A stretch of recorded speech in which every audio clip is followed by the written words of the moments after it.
नाशिकच्या इंदिरानगर पोलीस ठाणे हद्दीत जमिनीच्या वादातून एका 62 वर्षीय शेतकऱ्याचा संशयास्पद मृत्यू झाल्याची घटना घडली आहे.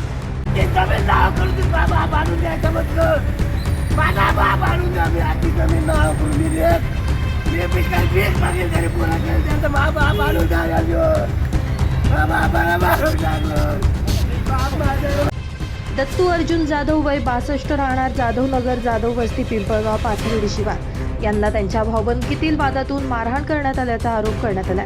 या घटनेमुळे परिसरात मोठी खळबळ उडाली असून जाधव वस्तीवर शोककळा पसरली आहे. मिळालेल्या माहितीनुसार दत्तू जाधव हे सकाळी आपल्या घराकडे जात असताना रस्त्यात 5 ते 6 जणांनी त्यांना अडवलं. यानंतर लाथाबुक्क्यांनी तसेच लाकडी दांडक्यानं त्यांना बेदम मारहाण करण्यात आली.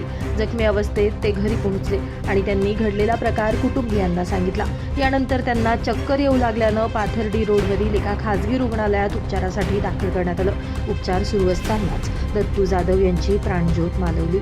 घटनेची माहिती मिळताच सहाय्यक पोलीस निरीक्षक डॉक्टर सचिन बारी, इंदिरानगर पोलीस ठाण्याचे पोलीस निरीक्षक सुनील अंकोलीकर, भूषण सोनार तसेच पोलीस कर्मचारी घटनास्थळी आणि रुग्णालयात दाखल झाले.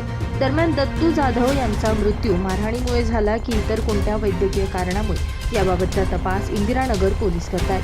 शवविच्छेदन अहवालानंतर मृत्यूचं नेमकं कारण स्पष्ट होणार असून इंदिरानगर पोलीस ठाण्यात गुन्हा दाखल करण्यात आलाय. पुढील तपास इंदिरानगर पोलीस करत आहेत. ब्युरो रिपोर्ट, पंचनामा न्यूज, नाशिक.